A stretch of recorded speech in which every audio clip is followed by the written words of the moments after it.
dedicated to each and every one of you who appreciate a great glass of wine. You know what I mean? It's Monday. Let's raise a glass to the beginning of another week. It's time to unscrew, uncork, or saber a bottle. And let's begin exploring the wine glass. Today, we return to Winephabet Street, where the letter of the day is C, and it stands for Carignane. We had the pleasure of having special guests Tana and Greg Burns of Jessie's Grove Winery in Lodi, California. Greg's family has owned the vineyards for Jessie's Grove since 1862. They are the owners of the Bechtold vineyard, ancient vine Cinsault, and their Carignane vineyard has vines that are 120 years old. I'd like to give a shout out to Michael Kelly for the introduction, so sit back and enjoy the conversation. It is a great one. While you are listening, please take a moment to rate and review Exploring the Wine Glass. Ratings are now available on Apple Podcasts, Spotify, and Audible. Taking 1 minute of your time really will help allow others to find Exploring the Wine Glass. Slainte. Hey everybody, I'm Lori Budd, a UC Davis winemaking program, someday service, champagne specialist, and WSET Level 2 graduate. You can find Exploring the Wine Glass on all the socials as well as your favorite podcast catchers. If you haven't subscribed yet, now's the perfect time to swipe, subscribe, rate, and review. I promise I'll never tell you what to drink, but I'll always share what's in my glass. Hey everybody, welcome to this month's episode of Winephabet Street. We are excited to bring you the letter C this month, and we are talking Carignane with Tana and Greg Burns of Jessie's Grove Winery in Lodi. So welcome. We are thrilled to have you. So we're going to do just a little quick round of brief introductions. So for those of you who do not know, I am your co-host, Lori. My husband and I own Dracaena Wines in Paso Robles. I write an award-winning blog and produce a podcast under Exploring the Wine Glass. I am a UC Davis winemaking graduate, along with a champagne specialist and someday service, Côte d'Aron, and currently in the Spanish Wine Scholar program. Keeping fingers crossed. I'm getting nervous because the test is coming up soon. So Deb, why don't you introduce yourself? I'm Debbie Giaquinda. I'm a certified specialist of wine, a wine location specialist in port and champagne, and a certified sherry wine specialist. I'm known as the Hudson Valley Wine Goddess, and I also am an author of the book Tapping the Hudson Valley: Day Trips and Weekend Itineraries, visiting the Hudson Valley wine region and their craft beverage producers, farms, restaurants. And I own a restaurant in Wildwood, New Jersey, or North Wildwood, New Jersey, called Trio North Wildwood. And we kick in our 6-day work week starting tomorrow until September. So, and I'm also chairperson of the Hudson Valley Wine and Spirits Competition. So, wow. And today, I don't want anything else added to my plate. Yeah. And today we are No. inadequate. Just a winemaker here. Just a winemaker here. That is plenty. That is absolutely plenty. And today we need to be thankful to Michael Kelly, who gave us this introduction. And we have Tana and Greg Burns of Jessie Grove's Winery with us to discuss Carignane and all the beauty that it is. So welcome. And if you guys can just give us a little brief history about how you each kind of got into the wine industry, that would be fantastic. I'll let Tana go. She's our head winemaker. So let's see how I got into the wine industry. I was a flight attendant based out of JFK for about 15 years back in the 90s and early 2000s. And traveling gave me a love of wine. And I loved learning about wine and tasting wine all over the world. And I got bored and decided that I would go back to school and study winemaking. And that led me to California, of course. And I guess the rest is kind of history. I've been with Greg here at Jessie's Grove off and on since harvest of 2018. And I've left a couple times, gained a little bit more experience, and keep coming back. This place kind of gets under your skin, and you don't want to leave. And he and I'm work. thankful for that. Well, he and I work really, really well together, and we enjoy making wine together. So we're a good team. Yes. So. Yeah. So that's my history. Greg has a lot. That was very brief. She's got a lot of history. Greg has the longest history, though. His family started this ranch in the early 1800s. Mm-hmm. So I'll let him tell you a little bit about that and about Jessie's Grove. Yes. Yeah. So my family goes back to 1868 on this ranch. So we originally just a few years. Just a few. Yeah. And I always want people to know I'm not the first generation. I may look like it, but I'm fifth generation. So we now I have a seventh generation that's 10 months old already. So Wow.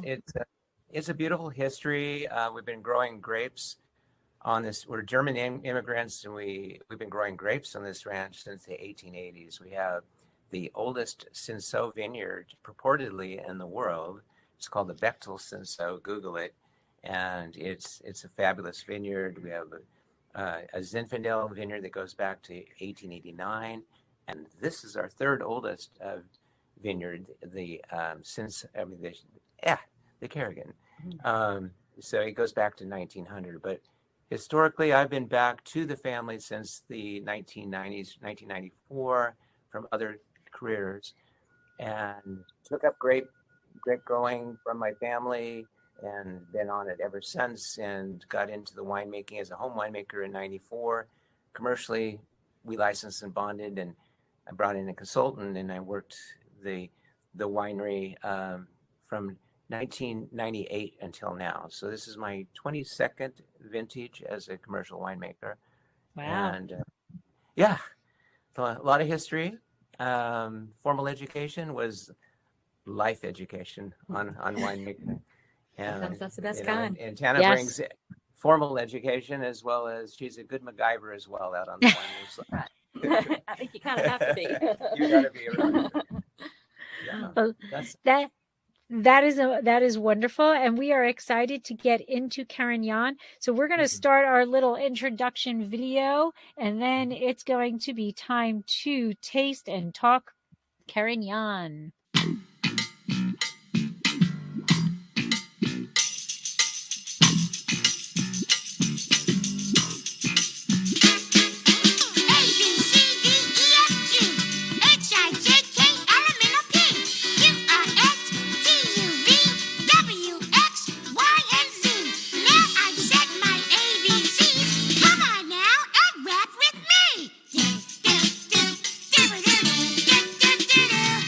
Well, now comes the most Debbie's and my favorite part of the night, where we actually get to raise a glass, taste the wine, and say Slainte. Watch him evolve. That's really nice. Thank you. That is beautiful. That is beautiful. you. Wow. That's our 2019 vintage. It's one of my favorite. It's one of my favorite things on the ranch. And Yeah. if you ask me about another vineyard on the ranch, I'll tell you that that's my favorite too. But they're like children. There's reasons to love them all. Yeah. I get it. And Carignane, I think, is such a special grape variety, and not a lot of people have tasted it, have had it. It's not a grape variety that rolls off of somebody's tongue like, oh yeah, this is my favorite grape variety. But I love it. I think that it is an unsung hero in my opinion. Absolutely. We do too. And we're finding more and more winemakers who want to make wine from our vineyard. I mean, every year we can't grow enough of it, but there's only so much of it because it's 122 years old. Yes. Yeah. It's only an 8-acre vineyard. That's And- it? Yeah, 8 just 8 acres. Yep. Wow. Wow. It's a good producer. It's for the antiquity of those vines at 122 years old.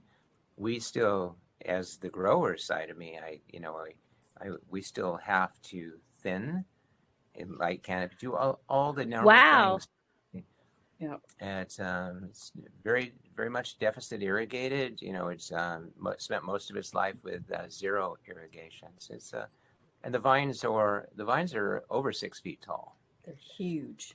They're like Oh trees. my goodness. They really are. They're enormous. Wow. Like what's their The width curve of is like it's Yeah. like I don't know. Can you see? They're like this.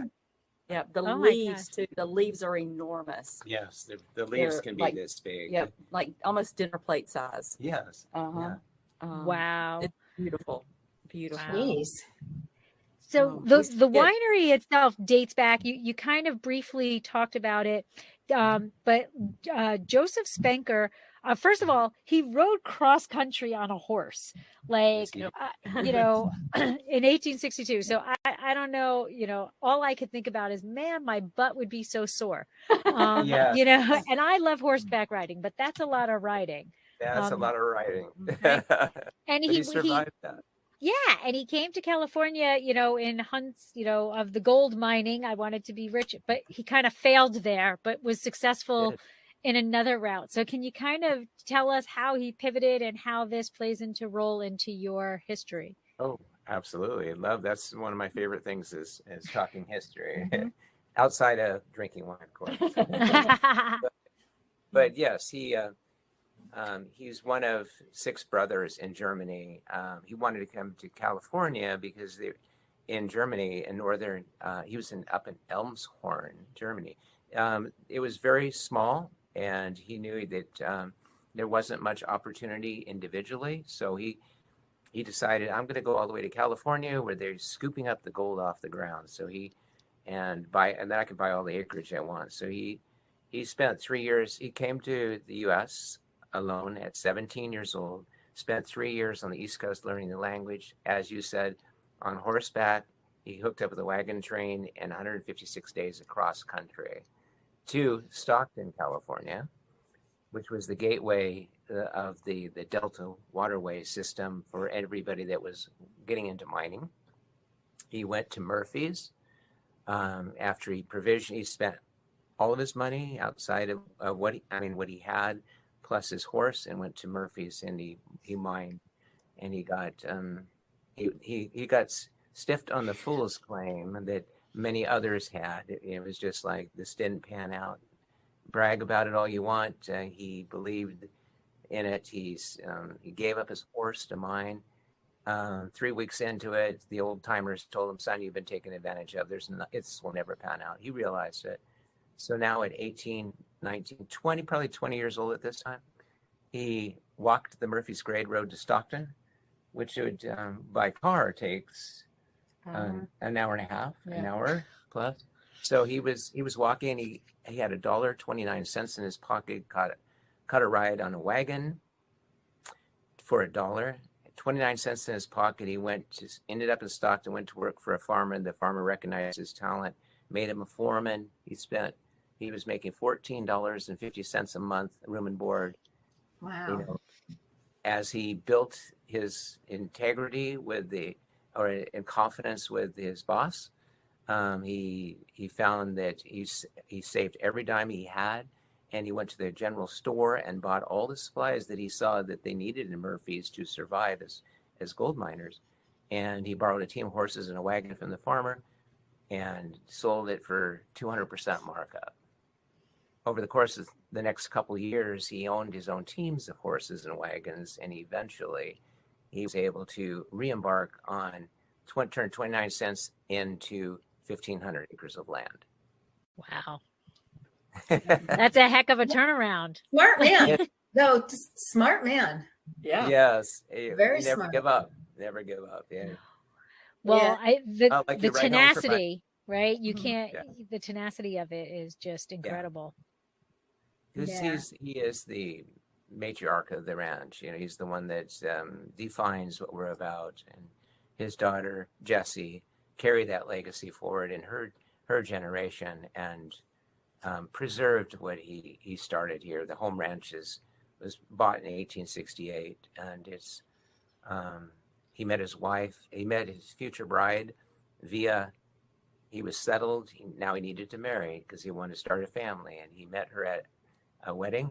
He married her the next day. Mhm. Wow. Wow. Yeah. There's a whole nother story there. It's my mom wrote the book of the family history, which spans 150 years from Elmshorn and Dargen, the two cities of northern Germany that they didn't even know each other. They came here 10 years apart. She came here via the Transcontinental Railroad. The tracks east-west were only 10 days old. And when she crossed as a freed indentured servant to come to a wedding in Stockton and start a new life. And they met, they were married the next day. And Wow. Yeah. That's pretty incredible. yeah, it's quite a legacy. Like I said, my mom's book is a very celebrated book. It's So would Jessie be your mom's grandmother? great grandmother. Yeah. Great grandmother. Actually, Jessie would be her grandmother. Her great grandmother would be Anna. Okay. Anna was the indentured servant that married Joseph. Right. So Jessie is your wife's grandmother. My mother's grandmother. Yeah, I meant your mother's. Yeah, your mother's grandmother. Uh-huh. I need an org chart. No. Yeah. I Okay. know. So your great grandmother. Yes. Your Okay. great grandmother. Yes. Okay. Wow. History is relevant everywhere we go. Tana and I are working with a wonderful, dear set of friends to reface and to re-embolden the value of the history this year. Yeah. And we're making headway. What do you think? Absolutely. Every day. Makes our Every heads day. spin, doesn't Yeah, it? it does. Every day. Yeah. That's so much history. It It's- is. It's That a lot. I mean, that really is. And I mean, and Jessie, just her values, her virtues carry on her father's legacy down now generations. Yep. Yes, she Absolutely. did. Yep. She was a one-woman band. She was instrumental in women's suffrage, the right to vote, everything. A force to be reckoned with. A force to be reckoned I with. love it. There are very few men that could ever come alongside her and been able to carry the load and the tenacity that she had.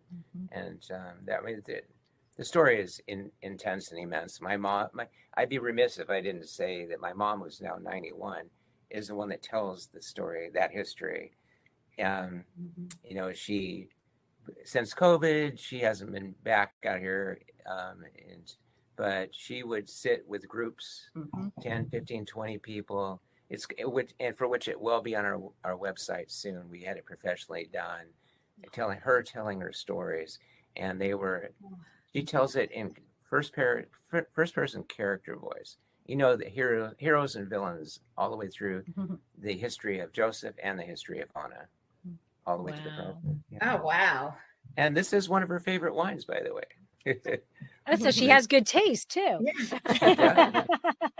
Actually, she does. She really does. does. Yeah. So, and additionally, you have like a framed legal document from Ulysses S. Grant. Yes, we do. So tell us the story of that. And then did that just show up? How they find, at like the antiques things or whatever, you just happen to open a wall and it was there, or how did we find this? We have so many things that are historical just in our tasting room, and we're trying to decide how and where we're going to put all of this stuff. We even have a museum that's out in a barn that has old farm equipment that's not just like irrelevant old farm equipment. It's actually things that are really interesting, along with pictures of people doing things. I mean, it's really kind of special. Not just everywhere has this kind of thing. No. But the Ulysses S. Grant. Yeah. How often do you have this is a copy of the original. We have the original in a safe, but it's in full color and signed by Ulysses S. Grant as a grant deed to the property. It's very special to carry that kind of history back in time. And did you just find it randomly, or was it passed? Was it held coveted and was okay, pass this from generation to generation? Well, when my mother took on the mission to be able to put the 150 years of family history together, that it was the art of discovery. her aunt, which was Jessie's daughter, and my great aunt, Vera Perrin. Vera collected everything, but primarily she collected the family history from her mother Jessie and from her grandmother Anna, and she carried that into her. She lived to be 103 years old. Wow. And when she was still living in her house at 95, 98 years old, I could sit with her and she could tell me the history of all her neighbors that used to live next to her. She couldn't tell you what happened yesterday, but she could tell you. They could tell you who lived there, where they moved to, who their kids were. So that type of mentality held intact her mother's and her grandmother's history. It's where my mom worked with her for 5 years to develop the book and the timeline and translating it, because a lot of everything that they discovered was in German.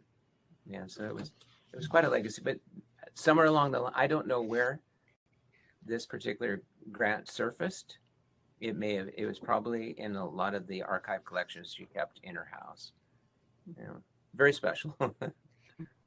Yeah, people recognized importance of historical things back then. Now people just rip things apart and throw them away. And throw them out. You know. There's no saving anything. Yeah. You know. I told my kids there's certain things that they cannot throw out. But then again, I'll be dead, so who knows what'll happen. My mom, over the years and years that she sat and told this story, and it never wavered from her book. She always had her book, and she would show the page and the text and referenced it always.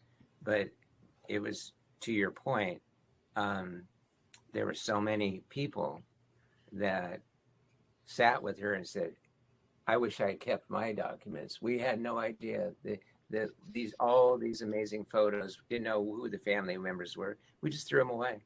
Yeah. We said, once it's gone, it's gone. Yep. Right? Yep. That's true. Look at the legacy of your family. How many? They've been here a long time.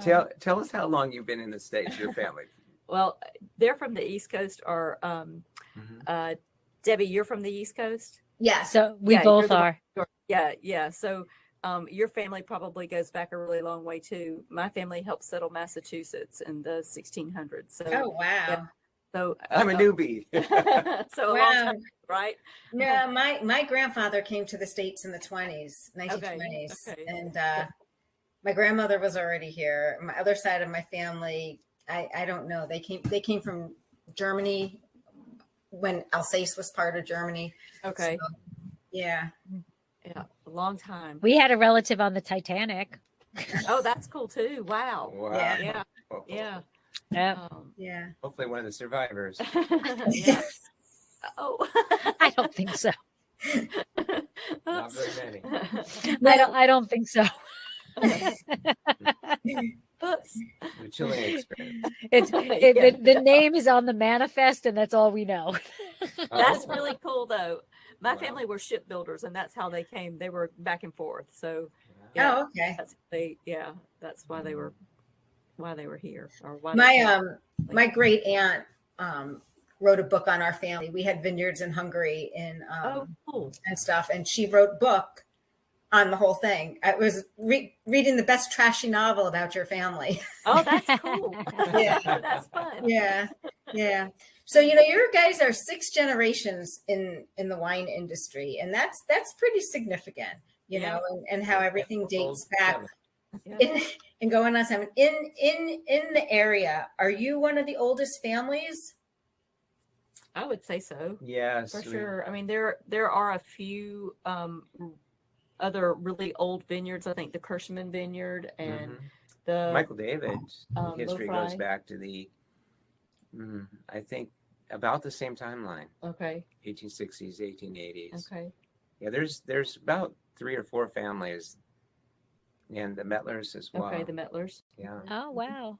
Okay. It's amazing how much history Lodi has. I think it's glossed over quite a bit, but Lodi is a really cool place to be. It really is. I've been to Lodi, and I think so. I was there on a press trip, and I want to go back. Well, come Yes. visit. I know you have to wait till January, February, or March for me to go anywhere. I understand. But come on down or come on over. I was very impressed. I went for the Wine Bloggers Conference a few years ago, and it it was very eye opening to because in all honesty, Lodi kind of gets a bad rap.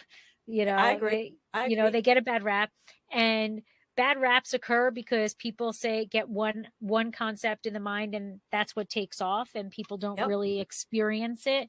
But in terms of being there, the wines were exceptional, and the knowledge of the grapes that grow well and how to grow them well in the region was fantastic. And I think that's, you can have a not so, and I don't mean this in a bad way, but like a not so desirable region, right? Lodi has the heat, all of that stuff. So it's not like, this is, heaven on earth, but how to grow the grapes that grow well and make the region be exceptional. So it's now a fantastic region to be in because you know how to work the land, basically. Exactly. And what grows well, I mean, everybody comes, and people who are used to going to Napa will always say, oh, I want a cab. Well, we grow a lot of cab in Lodi, but I don't think it's our best foot forward, if you will.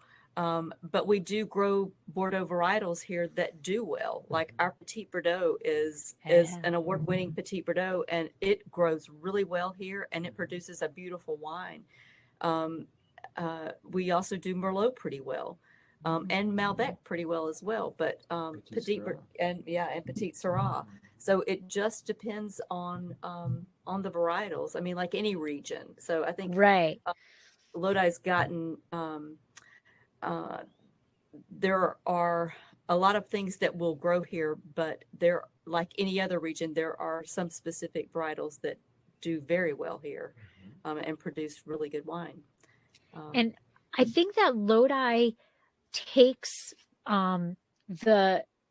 their region so seriously. And I love the fact that you put on your own stipulations of what makes categories, like the Lodi rules and all of that. You take what the TTB, what the AB, all of that stuff, and they have all their own regulations, and then you guys like, that's good, we're going to follow those rules because we have to, because it's governmental law, but we're going to make these rules to make sure that we're producing the best quality wine that we can in there.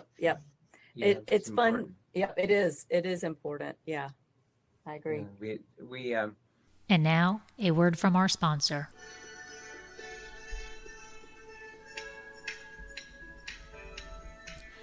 Looking to be in the know about Dracaena wines? Want to be the first to know about our new releases and special offers? All you need to do is sign up for our newsletter. There is no commitment necessary, and I promise you we won't spam your mailbox with loads of messages. Need another reason to sign up?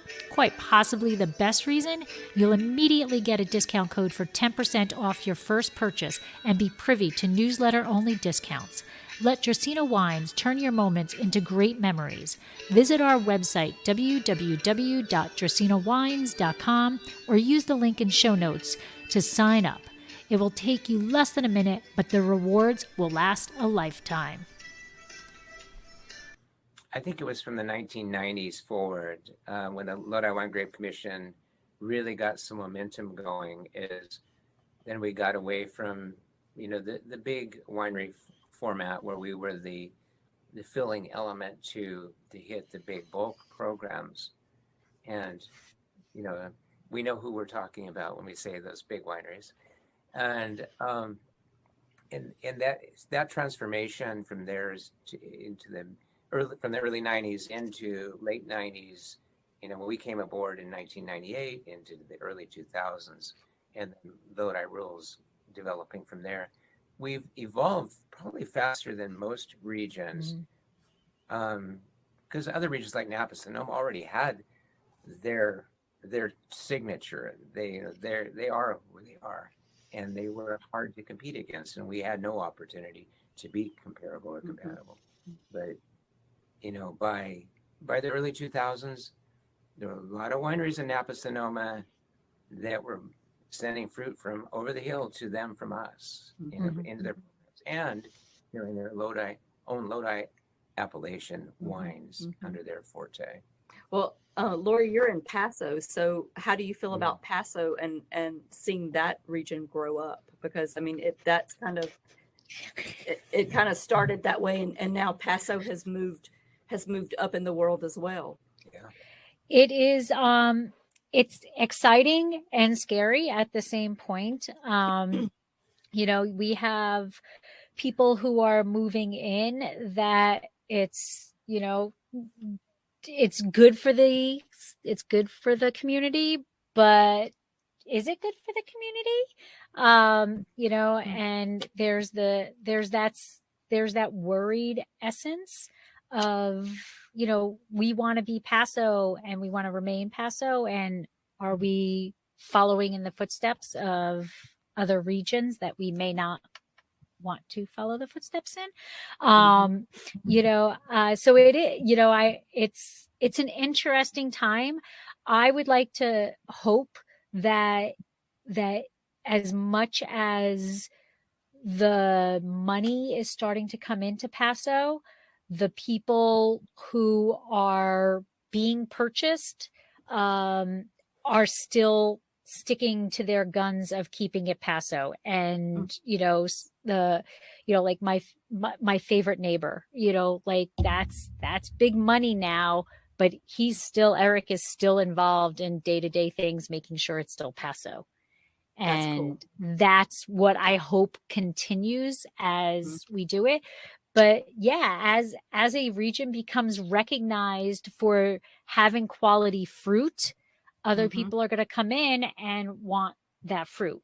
And, Lodi fruit, Paso fruit, no matter how phenomenal it is, it's at the moment cheaper than the other, than Napa Sonoma fruit. So those wineries are going to say, my gosh, this is a bargain. I can make double gold wine. I can make 90 plus point wine for significantly less dollar. Why not take that fruit? That's exactly where we're sitting with our ancient vine fruit. And like the Carignane, we have winemakers knocking on our door that say, can we please have some of your fruit? We want to make some Carignane too. Or from our ancient vine Zinfandel, we want to be a part of that vineyard. And there's only so much. Right. And we so many bunches. and that leads me right into your Cinsault. Like, oh my God, that Cinsault, like, bow down and praise whatever entity you pray to for that Cinsault. I mean, the Bechtold vineyard is the vineyard for Cinsault. And, we have Turley that makes the Cinsault from there. And it's incredible. It's beautiful. Tegan does a beautiful job. Yes, he does. He also gets the Carignane, right? Yes, he gets our Carignane.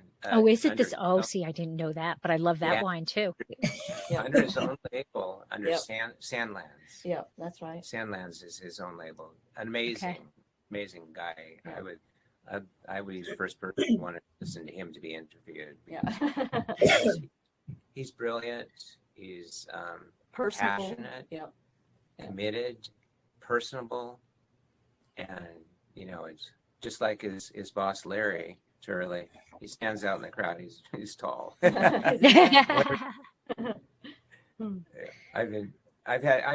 Our royalties Zinfandel was I farmed it for Turley, for Larry Turley, through one of his second winemaker, Aaron Jordan, beyond Helen, his sister.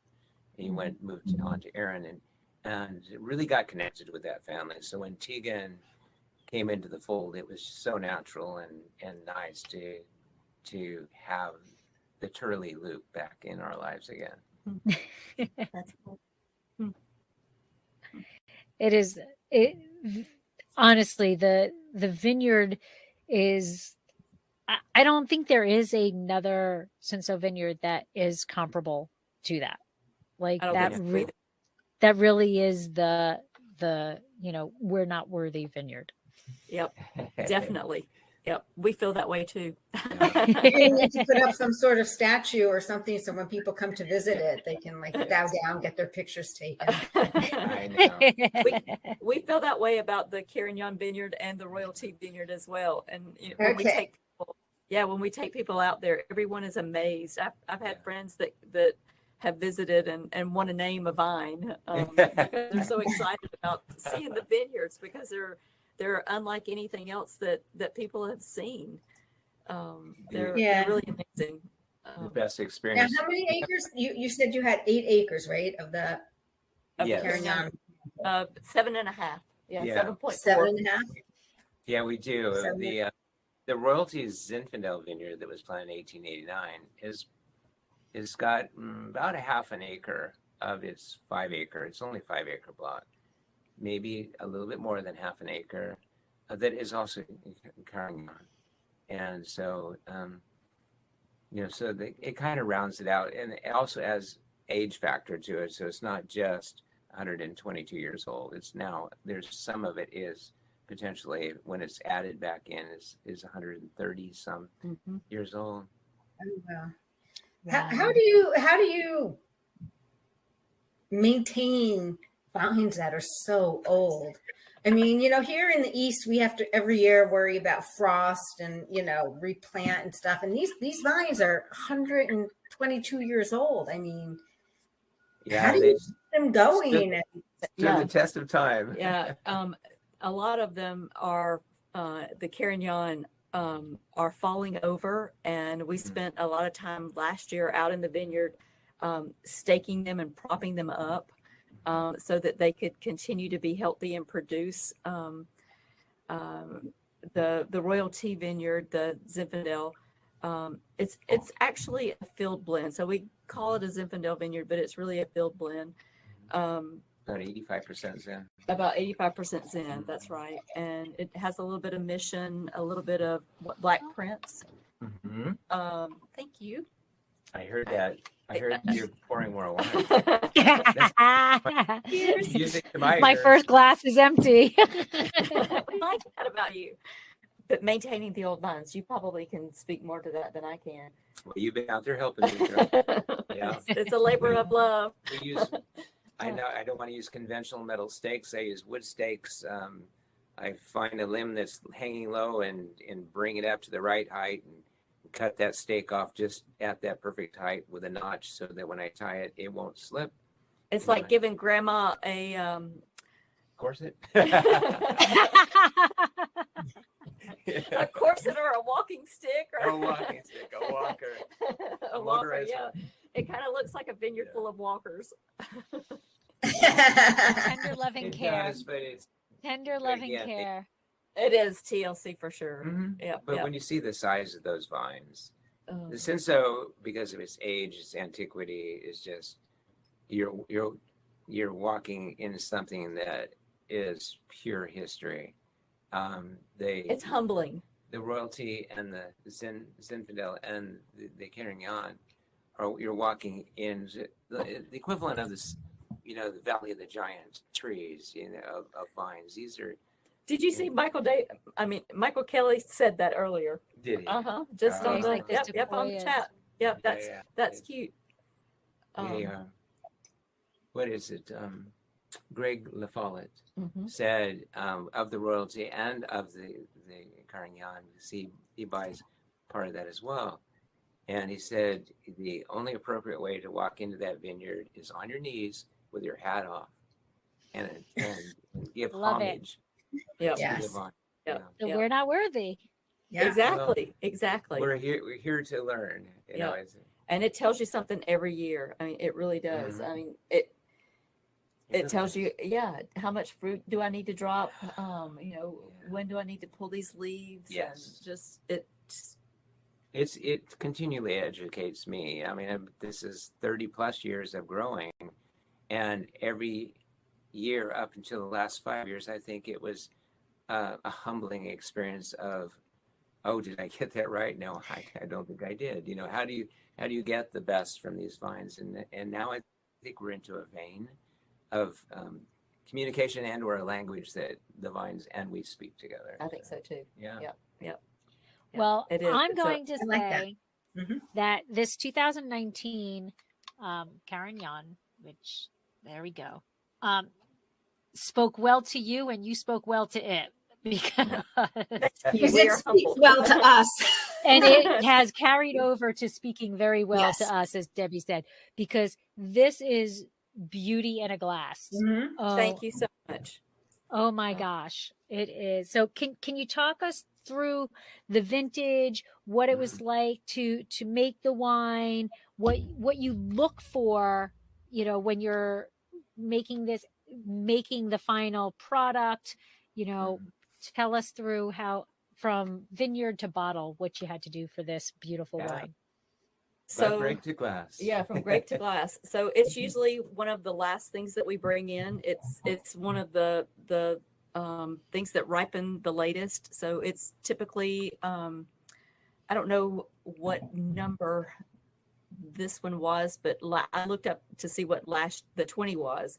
It was the 44th thing that we brought in that year. So Yeah. it's one of the last. This was the W19037. Okay, so 37th yeah, flight. it was the 37th. So depending on how many lots we bring in every year, it's usually one of the latest.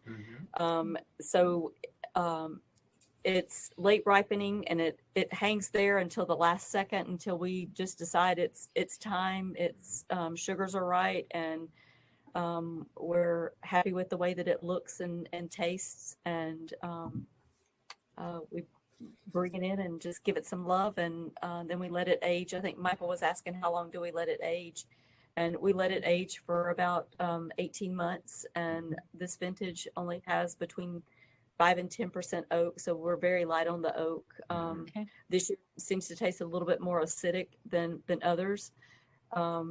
Is the oak a couple years old? Most all of our oak is neutral, and then we'll put just a small percentage on some new oak, and we'll just use that to blend back in until we figure out exactly what we want. Carignane's also a really good blender, so we'll use a little bit of Carignane to blend back into some Zen or something else that we want that spiciness to, or a little bit more fruit to add to anything else that just kind of needs it. And we just work our magic and in the blending room. And it's still magic to us, even though we've had so Every many year. vintages. It's like, wow, watch Yep. this. Ooh, let's taste that. Ooh, what if we do this? It's hard for us to get anything else done. We just like want to go out there and taste. Yep, exactly. Yeah. Yep, it's fun. So now you do spell it the Spanish way with the E on it. Yep. So is there a reason for that? Do you just like the way it looks with the E? What's that? You know, That is a Lodi thing. Yes, so it if is. you ask Oh. Greg, say Carignane, he It would is most. Carrigan. So that's a very Lodi Okay. word. Carrigan. Yep. Not Carignan. not We're not Carrie. yawning. We're anything but not yawning. Yeah, it was. I've had so many former salespeople that they called it everything under the sun, from carry-on luggage to whatever. You know, it's Carry on luggage. I love it.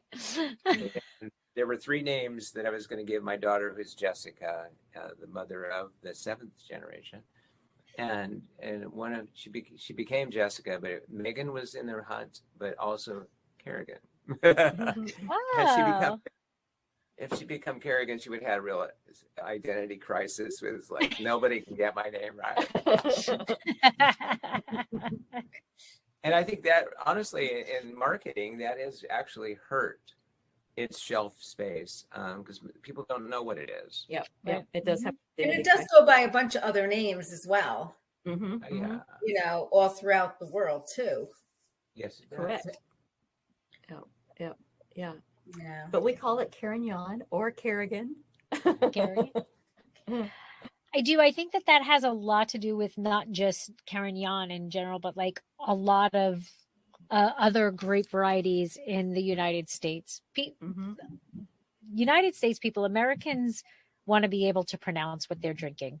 Exactly. And, you know, they're not comfortable picking up a bottle that they're like, oh, I don't know how to say this, or, you know, why is this spelled this way, or something like that. But I mean, in all honesty, for this, I'm happy because that just means more for me. Well, thanks. Interesting side note, not side note, but the value and history of that. There's 7 different wineries that participate in this 8-acre block, but they're assigned, you know, I look at I do the historical numbers and dissect it to pieces, and I look at how many pounds we actually are pulling from the vineyard, not in terms of tons per acre, but pounds per vine. And we allocate to the different wineries that number of vines that they're going to get this year. It's not how many rows. It could be as simple as how many vines in one row. The bunches of the Carignane grapes are enormous, and some of them, what do you think they top out at? They can. This year they're not. We have to do a walk this year. They're smaller bunches, but they can go up to 3/4 of a pound per bunch. They're big. Wow. I mean, that's a heavy bunch of grapes. Yeah, it is. This year Wow. about 0.5. Yeah, so they're a third less than what we would normally see. They're still tiny. Oh, yeah. They're still sizing. They're not. There's no way we. Yeah, it's early. Yeah, it's really early yet, but they stand off. They're so beautiful. You know, with the moss and the lichen on the vines from 122 years of history out there. It's beautiful. I'm a big fan of lichen. I think it's so pretty. I do like it. It is. You know, you talk a lot about your Cinsault and Carignane, you know, the vineyards and stuff. And at one point there was some confusion between the two grapes. Why do you think there was a confusion, between the grapes? Carignane and Cinsault? Yeah. The confusion. I think they get lumped together. Yeah. Like, Maybe so. I think a lot of perception is that they were used in the past as like filler wines, and instead of as separate varietals. And we just happen to be lucky here that they didn't get pulled out, and that we have the opportunity, to continue to make them as single varietals, and that Greg started the tradition, I guess, of making them as single varietals. The first vintage, I went back in time. The first vintage we made was 2003. Ah, interesting. Wow. 4, 5, 7, 8, 9, 11, 12, 13. That's a lot of vintages. That is a lot of vintages. There was a 32-acre block that's the Merlot now. Okay. That was right next door, and very few things in my family ever always agree on, but we were tree huggers when it came to that vineyard. We did not want to eliminate that 32-acre block, but it was a 1930s, 1940s. No issues, no vine decline, no viral issues, but age matters. This vine with its 100 century mark plus was night and day. I did back then I did a side by side. I wanted to do the Hail Mary, at the football game when you're behind and you're going to throw that last shot and it's into the end zone and hopefully somebody's going to catch it, right? Well, it didn't catch. We took the 32 acres out because it could not carry the antiquity of the flavor profile. Oh, wow. Oh. Yep. That's something that's also we find interesting about the Carignane, the royalty, the other ancient vine, or not ancient vine, but the other old vine vineyards that are here are the intensity of the fruit. From other younger vines, you just don't get the intensity of the fruit. It just, I guess it's the tons per acre that it produces, while this one still produces almost 6 tons to the acre, which is amazing. That's a lot. Yeah, it is. It's a lot, but the I'm on intensity of steroids. yeah, no kidding. The intensity of the fruit that you get from the ancient vines is so different than what we get from other vineyards, and that's not to take away from any of the other vineyards, because we think that we produce really good fruit here, but Winemakers don't make good bean counters, do we? no, we don't. No, we don't. The logistics can say you cannot continue that vineyard, and we're not talking about the Carignane, but the West Wind and others. When they're less than 1.5 tons to a ton per acre, but yet, what would you say the best vineyard of taste profile is on around? Who? There are several, but yeah, our West. This is a bait and hook now. Yeah, but our Zinfandel. West Wind Zinfandel has a very much a signature profile that for a Zinfandel that is very different from any other. I think Lodi Zin. I think Lodi Zin carries a signature, and this one doesn't carry that signature. And that's not to take away from any other Lodi Zin, because we grow a lot of Lodi Zin. But that vineyard carries a different signature, and the intensity of the fruit is amazing. It produces one of the best Zinfandels I've ever had. Wow. I absolutely love it. Yeah. But I think we do Petit Verdot really well. I think our Petit Syrah is amazing. Our other Zins are really good. We have an Alicante Boucher, which there's only 1%, I think, of California is planted in Alicante, and we're lucky enough to have that. And we'll have to mental note that, Debbie, for season 4. All right, I'll put that in the notebook. I've got stuff I'm doing for season 4 already. Alicante, okay. So bringing it back to Carignane, your Carignane is in Vaso, or head trained. Is that typical for? I don't even know if you can call typical, because I think you guys are Carignane. You are what makes Carignane. So, like, is that how the vines like to be grown, or is that just traditional? What are the benefits of Invaso or head trained? I like the Invaso. I do too. Yes, and that is more indicative of what it is than head train. But it's wire was never introduced until the 1950s, 60s, somewhere in there, I think.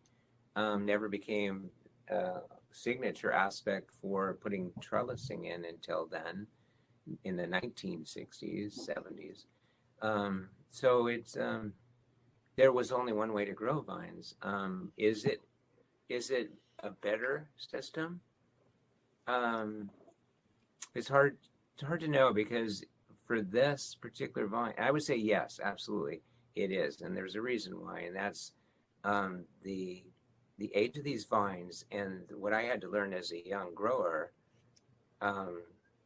could have shot a hole in the whole program. And I was thinking, why don't we train these as vertical as possible? Why do we have these long arms hanging out there? That I, as we discussed earlier, have to put extra stakes in to hold them up. Why not just get back to the trunk of the vine? Well, it's the extrapolation, it's the extraction, the concentration happens with the antiquity of the vine. So if you put that on a trellis system, I don't think you would have ever gotten that. You would have always kept it short. Getting these densities and complexities really matters with the length of arms. I was back in the early 1990s. I was able to farm the royalties and the Carignane both directions with a tractor and a disc. There's no way ever could do that anymore. They've continued to grow in a singular direction to the point where they're almost touching their neighbor 10 foot away. Wow. And so it's like, oh my God. Yeah. Is that good? Yeah. I think that's what's in the glass that makes the difference. Yeah, I think so too. It's also all of the attention that it gets from the hands. Those vines get touched multiple times because you just can't get in there any other way. So everything has to be hand harvested. You know, there's no moving machinery and equipment in there to do any of the hard work that has to be done. Everything has to be done by hand. So it's very expensive to farm. And just like we were talking, the bean counters, we have to convince them every year why we want to continue to do it. But we do. Because of this right here. This is why I convinced them to do it. Exactly. We want to continue to do it because we love it. There's only one other vineyard that's a Carignane vineyard that I know of that is as old as ours, and that's in Sonoma County. It's called the Oatville Vineyard, and it's up in Cloverdale. Okay. I think it's mixed in with the Zinfandel Vineyard. I'm not sure if that's true or not, but there's other grapes that grow in that vineyard besides Carignane. Is it vinified separately? Yes, it is. Yep. Interesting. Yeah. We Nancy need Walker. a road trip. We do. Need a road trip. Nancy Walker, she makes a Carignan from that vineyard. Hers is absolutely beautiful. Yeah. Do we know the parents of Carignan? Ooh, do we know the parents of Carignan? I might be able to Google it for you real quick. No, I don't. Actually, I don't. I actually did some research, and I don't think they do know either. Yeah, I don't. Okay. Its origin intensity was in Spain and France. Right. In France, they actually paid growers to take the Carignane out because it was so prolific. It was undermining the intensity of what their region was with their cabs and their other types of blends. So, but California, the home is like Carignane in Spain. Yeah. It also had quite a history in Sardinia. Oh, I did not know that. Yes, I was reading up on it, and I closed the file. But I'm gonna Google that. That's awesome. I have not read that.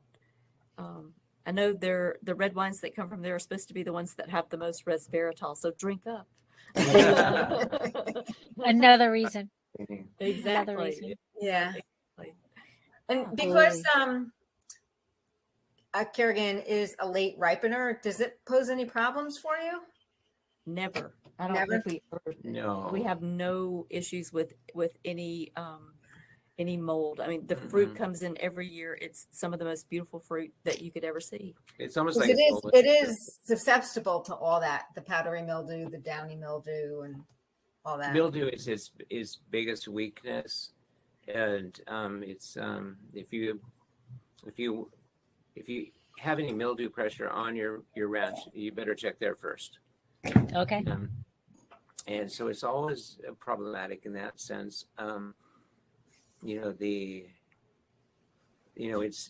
managed and doing well in our region because we don't have the phylloxera issues with sandy loam soils. It's spared us here, but it does well. Even again, because it is the latest harvest, there have been at least 3 vintages of the last 22 for me where we're picking it in the rain. It's like you're geared up, you got your rain suit on, you're trying to spin it into the crusher, and you got protection over the top of your sorting table. The sorting table as well as your forklift, your spin dumper, and 15-20 minutes into that, the hell with it. It's like just run with it. We're soaked to the bone, but we're loving every second of it because it closes the season, but in the way it opens the value of that season too. Yep. Yeah. Interesting. So when we have a question from Michael, we are curious too. So Carignane typically, like as a single varietal, which is not very common, but you guys make an incredible one.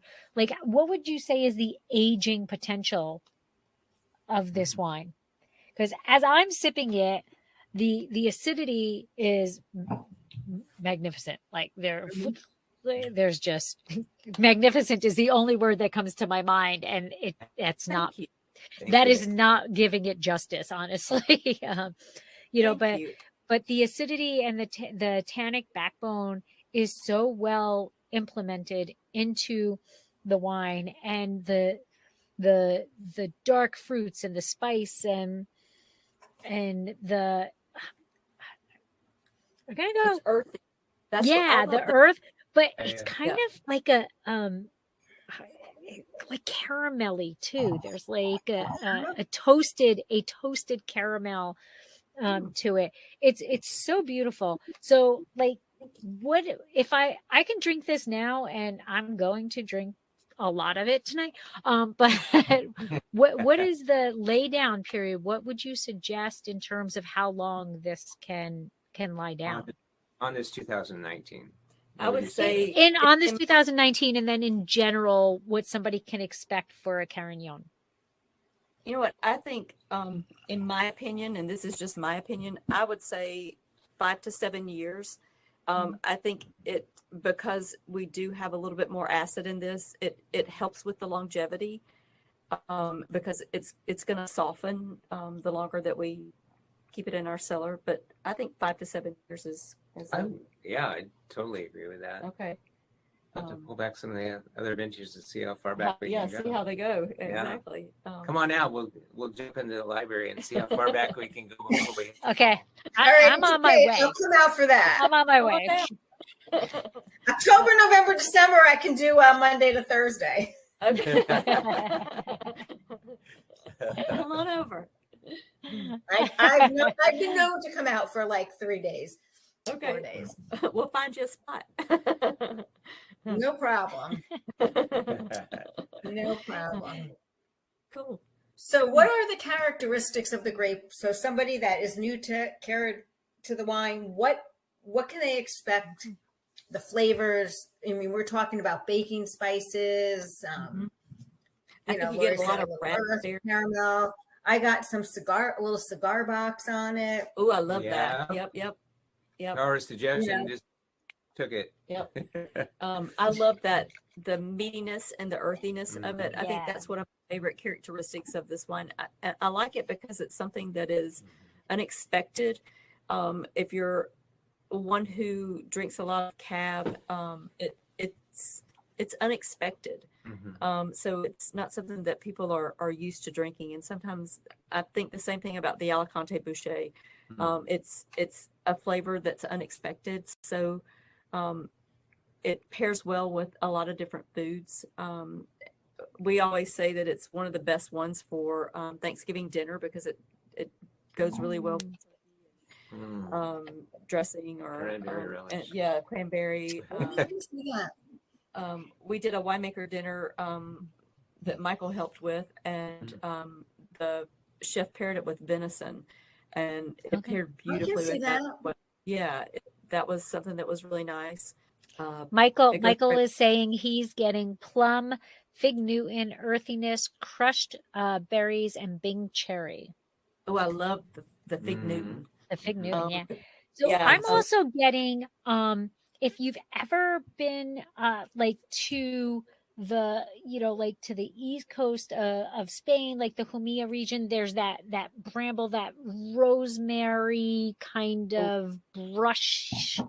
It's like the Mistral in France, like when you smell Mistral. Yeah. Yes.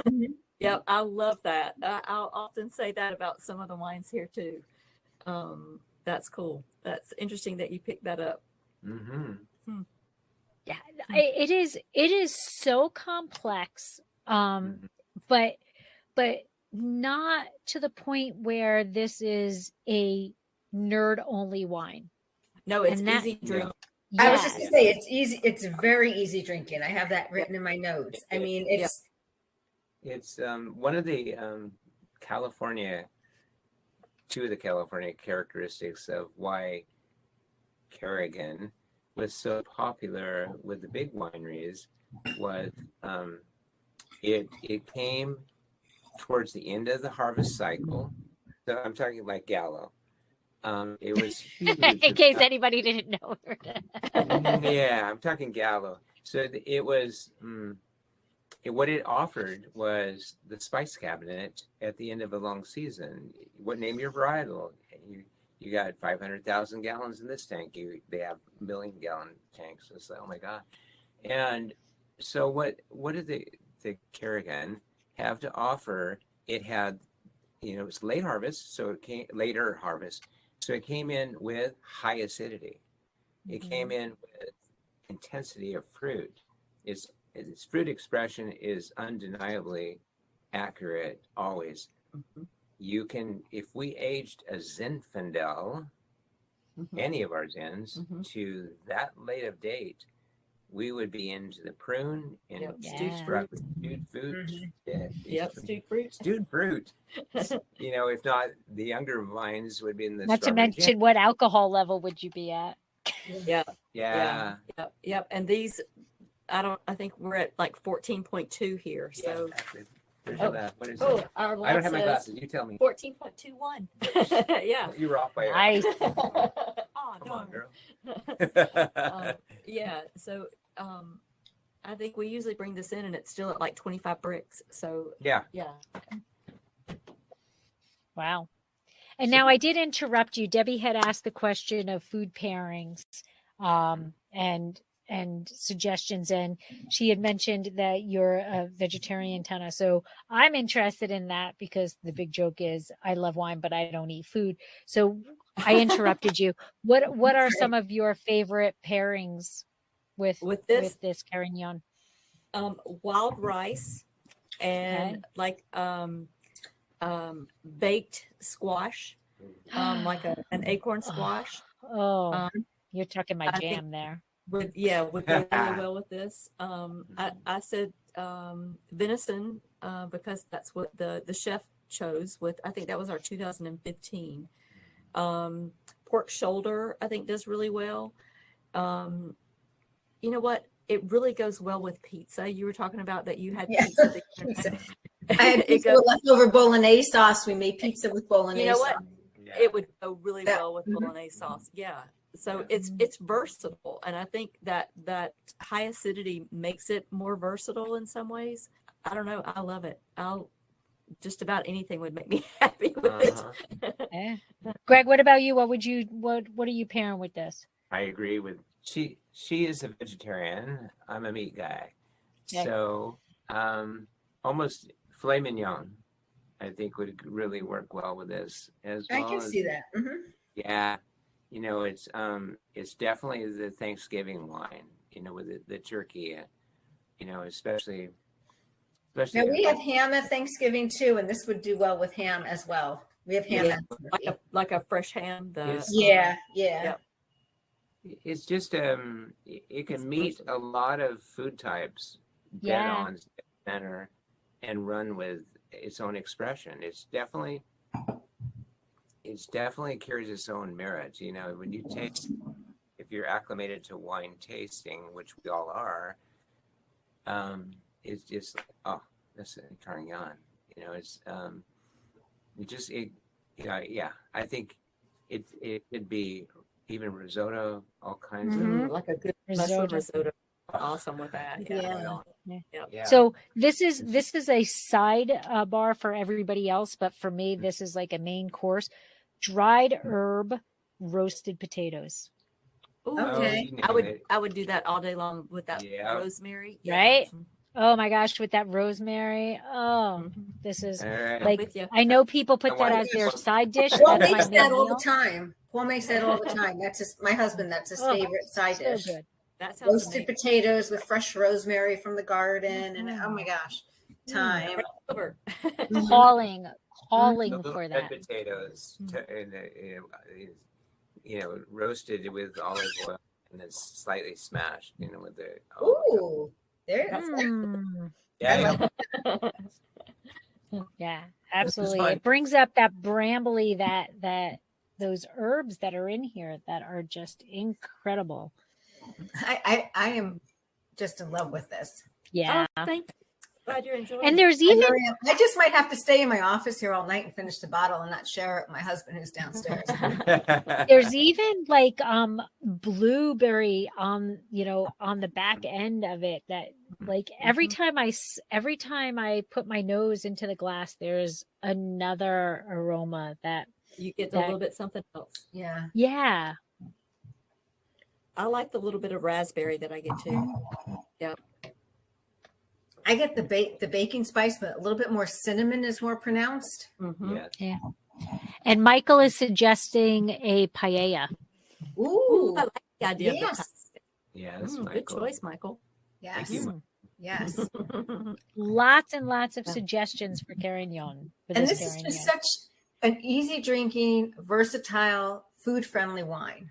Thank you. We think so too. And so I'm going to ask just what is the retail price for this? How does somebody purchase this? Because they can purchase from our website, jessiesgrovewinery.com. And I think we're at the $48 price point. it's For a selling people. Yeah. I think Yeah, that's right. I think it might even be 42. I'm not sure.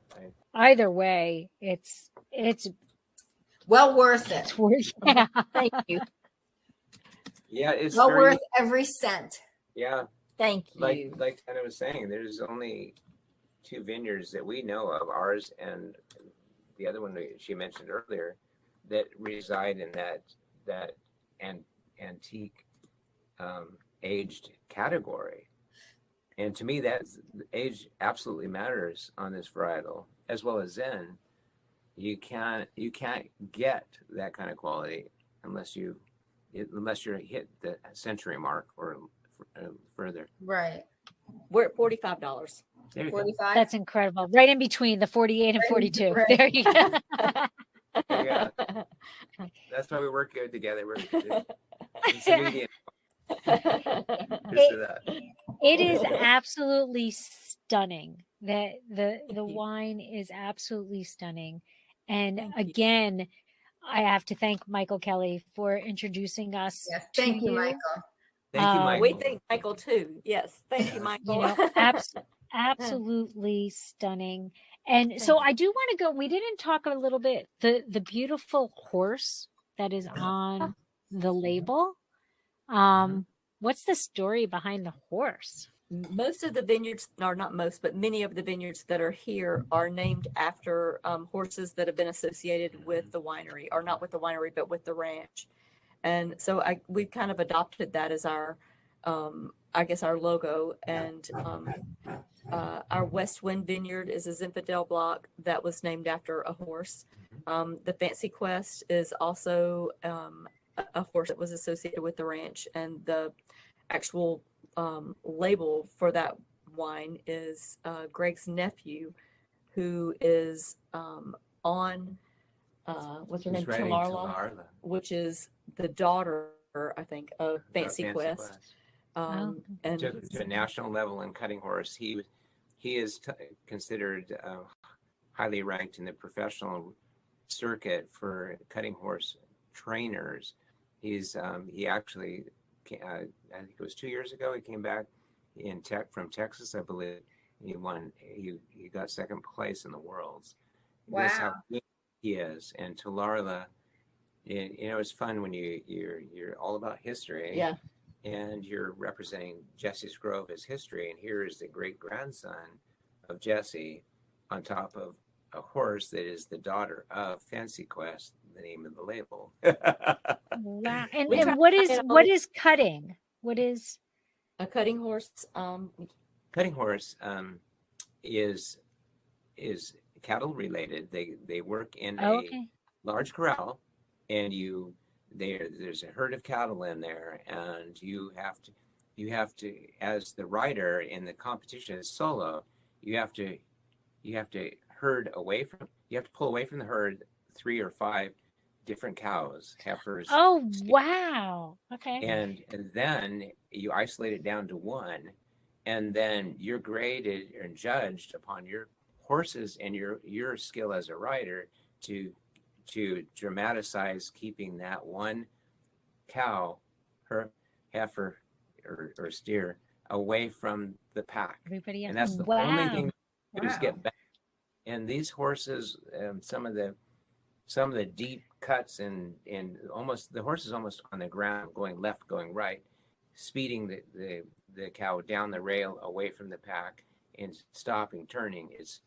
It's phenomenal to watch. I mean, Wow. I had the pleasure of doing that, working on a ranch and in road horses that were that geared, and that's what he does. He trains as a professional rider, and he's up in Jackson. He has the Meyer Ranch. His last name is Meyer. He has, he goes back to the Midwest as a professional, but he also takes his amateur riders, the ones that own the horses, and they ride. They go with him, and and they in the amateur version are winning top honors as well. Wow. That's cool. See, I was completely off by the beauty of this horse. I thought it was Yes. like a dressage type of. The horse selection there I wouldn't say signifies quarter horse that we're affiliated with.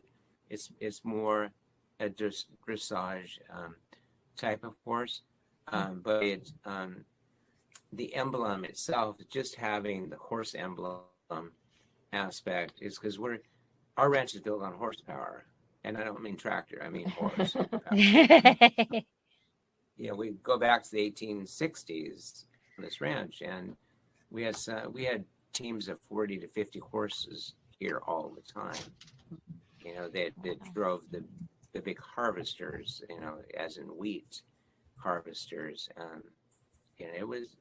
It's all in my mom's book. It's amazing history, but it's Amazing.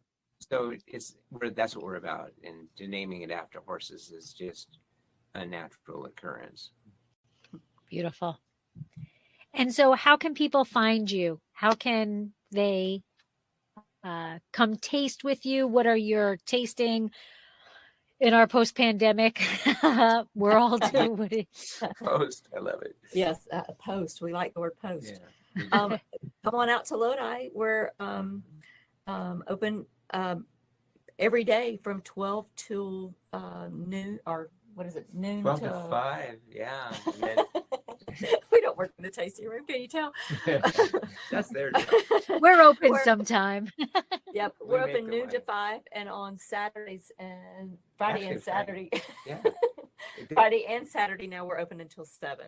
This is brand new. Yeah, We it just is brand new. extended our hours, so that's new to us. It is new to us. And we are doing a concert series right now. We have 4 concerts Yeah. left. So Oh, every 7. other Nice. every other Saturday, 7th. we're doing tribute bands. And so we've got Cripple Creek and Whiskey Dawn. We've got a Bay Company, and that's a bad company Oh, band. nice. We- Eagles tribute band, and our last one would be a Leonard Skinner. So those are every other Saturday. Sweet. So, yeah, so Nice. find that on Yeah. our website, Jessie's. We all heard of those groups. I think Foreigner Journey was our first, and as they called Forjor, and our second was Boston. and Nice. I forget what they it's on that. And I just saw a Def Oh, Leppard tribute Monkey. band that was like amazing. Oh, cool. That's amazing. It's Um, fun. Yeah, we should We've should look that done up. we've done Beatle Mania, so we did the whole segment of it. We've had original artists here too. We've had oh gosh, Shane White. well, Stained White and Tommy Castro, as in the hip hop. We've had a tribute band that emulated the Temptations. Oh, that's fun. Oh, And wow. we had So Lydia all of Benz- these can be purchased online? Do they purchase tickets online? yes, they Can can. they find it? Tell us your website. Can they find It's all the Jessie's- information on your yep. website? Jessie'sGroveWinery.com. And can Nice they and find you simple. on social media as well? Absolutely. We're on Facebook, and we also do Instagram. And tickets can be purchased from Eventbrite through our website. So, Mhm. or from the Oh, website. awesome. Yeah. So they should follow you on Eventbrite to find out all the tickets information. Absolutely. Yep. We'll have 800 to 1,000 people out here at these concerts, and we've been doing concerts. Wow. I think this is our 19th year of doing concerts. It's called Groovin' in the Grove. Yeah. All right. Very nice. Very nice. Yeah. All right, Deb, you got to get your butt out here so we can go. I know. Well, after the wedding, my daughter's getting married in October. So after the wedding, I'll actually have Sunday to Thursday free. So Well, There we calm go. down. and then January, February, and March. So we'll figure it out. I'd We'll love it. figure it. I Absolutely. would like to, on behalf of Debbie and I, thank you for coming and joining us tonight and sharing the Carignane, the history of Carignane, and the amazing information about your vineyard site and Jessie's Grove Vineyard. So, Slainte, Cheers. thank you Thank you very so much. much. Thank you so much for having us. Thank It's been you. a pleasure. It's our pleasure. Really been enjoyable. Thank you. It's Thank our you. pleasure. And once again, thank you, Michael Kelly, for the introduction. Thank you, Indeed, Michael. Thank you, Michael. Cheers. Bye, everyone. Good night. Bye. This has been another episode of Exploring the Wine Glass. Thanks for listening. If you have suggestions on what topics you would like me to discuss, please reach out on social media. You can find me on Twitter, Instagram, and Facebook as Exploring the Wine Glass. I am also on LinkedIn as Lori Hoytbud. Of course, you can always email me at exploringthewineglass@gmail.com. If you enjoyed what you heard, please rate, review, and subscribe to help others find me more easily. And most importantly, tell your wine-loving friends, because if you like the podcast, they will too. Music is Wine by Kevens. Until next week, Slainte. You are special, so very, very special. You are so special, you even in the Bible. Give me the red wine. Give me the white wine. Give me the sweet wine.